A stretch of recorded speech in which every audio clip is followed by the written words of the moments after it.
Shalom, kita merenungkan firman Tuhan dalam Matius pasal 12 ayat 46 sampai ayat 50. Secara khusus ayat 50 saya bacakan.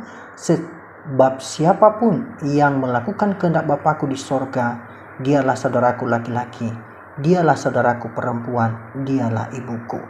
Saudara, perenungan firman Tuhan di bawah tema menjadi saudara Yesus. Bapak Ibu yang dikasihi dalam Tuhan Yesus Kristus, tidak dapat dipungkiri bahwa ketika orang yang dikasihi dipanggil Tuhan pasti mengalami kesedihan. Merasa sendirian ketika tidak ada saudara di sekitar kita.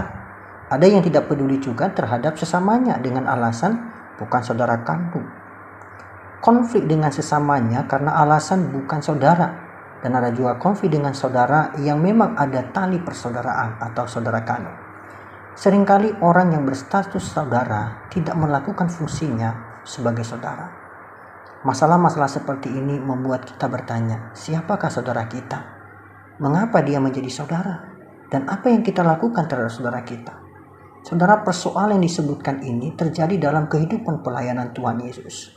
Murid Tuhan Yesus memanggilnya untuk memberitahukan bahwa ibu dan saudara-saudaranya datang. Pada saat itu mereka datang untuk membawa Yesus karena mereka berpikir Yesus sudah tidak waras.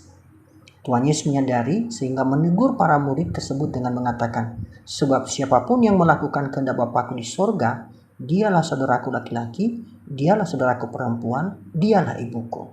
Saudara, perkataan Tuhan Yesus ini memberikan penjelasan bahwa saudara itu bukan hanya secara jasmani, tetapi juga secara rohani.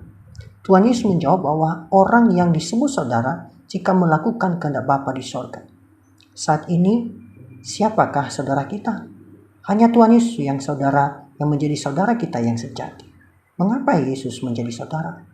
Karena Ia mengasihi tanpa memperhitungkan yang ada pada kita. Bagaimana sikap kita kepada Tuhan Yesus? Yaitu melakukan firman-Nya. Manusia yang menjadi saudara kita bisa saja pergi meninggalkan kita, bahkan menyakiti kita, mengabaikan kita, bahkan mungkin merendahkan kita. Maka marilah kita datang kepada Tuhan Yesus. Mengapa? Karena Tuhan Yesus menjadikan kita saudara. Ia berjanji untuk setiap saat, selalu dan setia menemani kita, bahkan menyembuhkan luka hati kita, peduli akan kebutuhan kita, bahkan menjadikan kita mulia. Saudara, hanya Yesus saudara kita, saudara yang setia sampai akhir hidup. Hanya Yesus saudara yang bisa menebus dosa kita. Kiranya Tuhan memberkati. Amin.